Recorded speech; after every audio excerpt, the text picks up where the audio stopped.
Toto Wolff pusing. Mungkin itulah gambaran soal bagaimana situasi di tim Mercedes saat ini. Dalam 3 balapan pembuka musim 2024, Toto Wolff selalu terlihat murung, tertekan, dan banyak pikiran karena melihat performa timnya yang tidak kunjung jelas. Bagaimana tidak tertekan? Musim ini Mercedes menargetkan jika mereka bisa bangkit dan menjadi tim rival terdekat Red Bull yang mampu naik podium secara reguler. Tapi pada faktanya, performa mereka justru semakin menurun sejak era ground effect diterapkan di F1, dan 2024 adalah yang terburuk sejak itu. Tahun 2022 dengan inovasi Zero Pod, mereka mampu meraih 65 poin dalam 3 balapan pertama. Lalu di tahun setelahnya jadi 56 poin, dan tahun ini menurun 2 kali lipat jadi 26 poin saja, serta sama sekali belum mencicipi podium.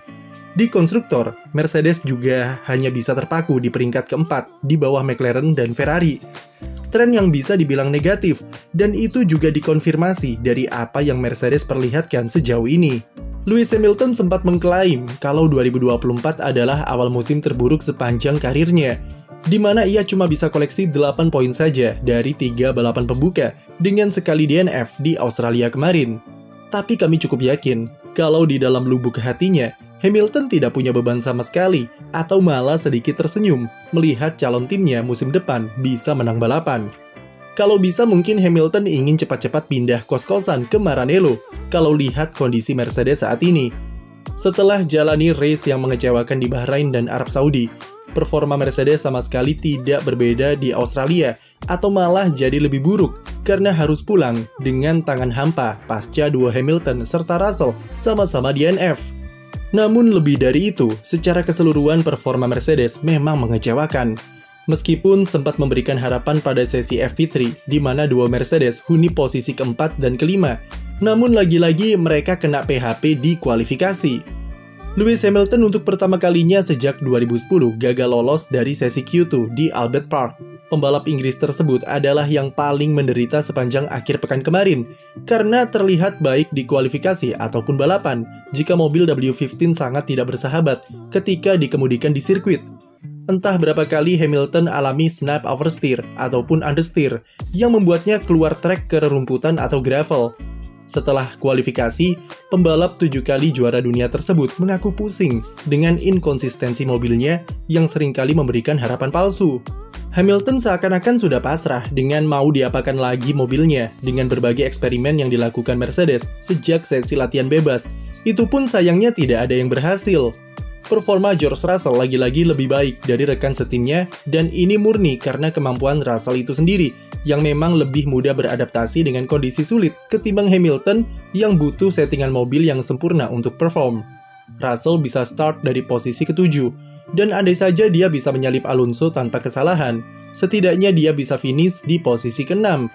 Namun tetap saja, itu tidak menghilangkan fakta kalau Mercedes sedang ada di dalam situasi yang sangat tidak ideal di awal musim 2024. Sebelum insiden, gap Russell dengan 3 besar saja sampai 40-an detik, dan mereka kesulitan untuk menyalip Aston Martin yang sama-sama keteteran di barisan 6 besar.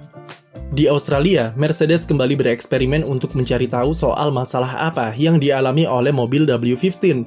Sedikit putar balik ke GP Arab Saudi, masalah utama Mercedes terletak di kecepatannya di tikungan cepat yang kurang sebagai pengorbanan untuk meraih top speed di lurusan.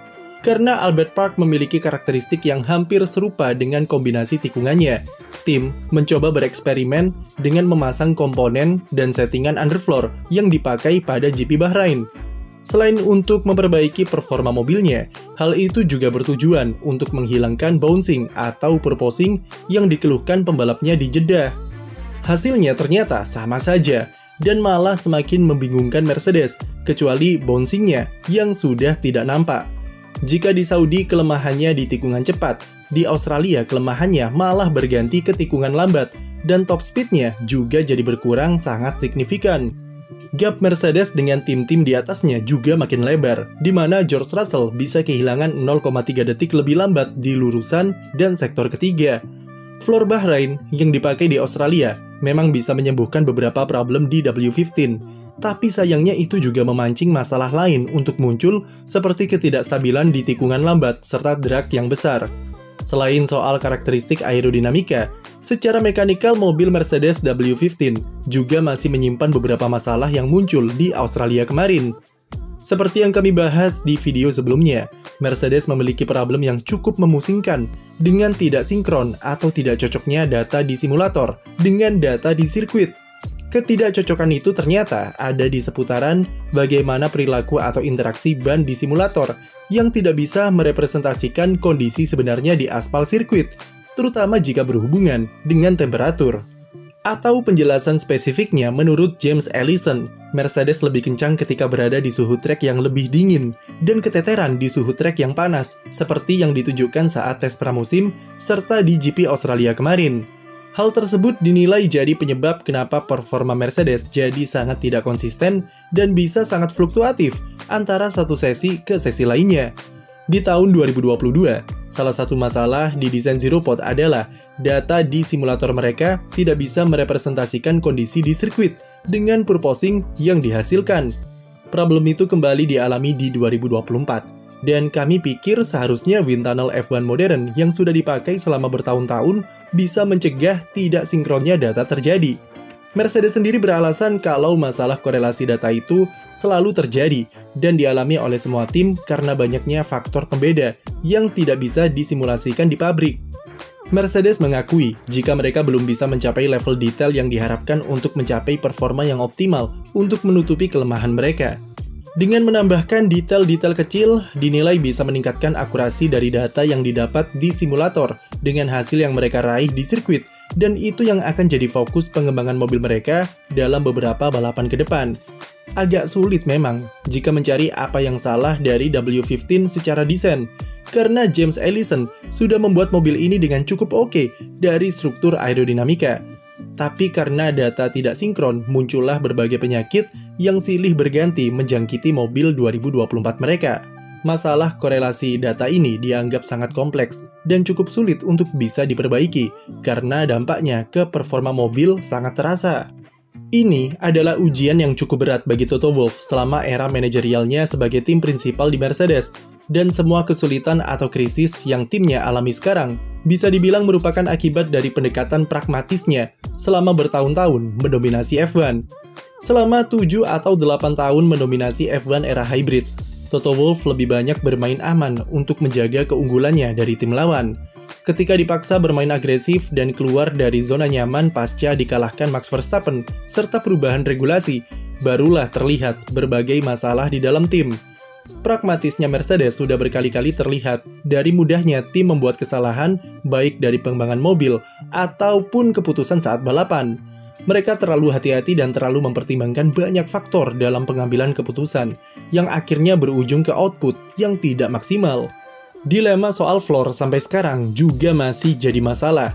Di satu sisi, James Allison ingin memakai settingan serendah mungkin dengan aspal untuk performa yang optimal, tapi Toto Wolff masih trauma dengan purposing dan kejadian di diskualifikasinya Hamilton di GP Amerika tahun lalu. Sudah 3 tahun dan Mercedes belum bisa juga menaklukkan regulasi ground effect karena sikap pragmatis serta kehati-hatiannya terhadap tim-tim rival. Jadi wajar saja kalau kepemimpinan Toto Wolff di saat-saat sulit seperti demikian makin dipertanyakan. Apalagi dialah yang menuntut Mercedes untuk ganti desain mobil, dan kemudian tahun ini konsepnya yang dibuang malah ditiru oleh Red Bull. Apalagi Mercedes sempat dikritik oleh beberapa media cuma sekedar ikut-ikutan desain yang sedang trending atau terjebak ke dogmatisme Red Bull. Toto Wolff membantah hal tersebut dan percaya jika timnya cukup terbuka untuk saling berbagi ide dan saling mengakui di mana mereka membuat kesalahan. Mercedes masih percaya jika mobil W15 ditakdirkan untuk jadi kompetitor yang jauh lebih baik daripada mobil di 2 tahun sebelumnya. Mereka yakin dengan kondisi peta persaingan F1 yang lumayan ketat, sekalinya tim bisa menemukan solusi atas permasalahannya dan settingan yang pas, maka di saat itulah kondisi bisa berubah dengan cepat. Namun untuk sekarang, jika dilihat dari pasrahnya Hamilton dan pusingnya Toto Wolff, Mercedes harus kembali sandbagging selama 3 tahun secara beruntun, dan lagi-lagi terjebak di dalam labirin mobil ground effect. Sekian video dari kami, jangan lupa beri like dan subscribe untuk konten F1 lainnya.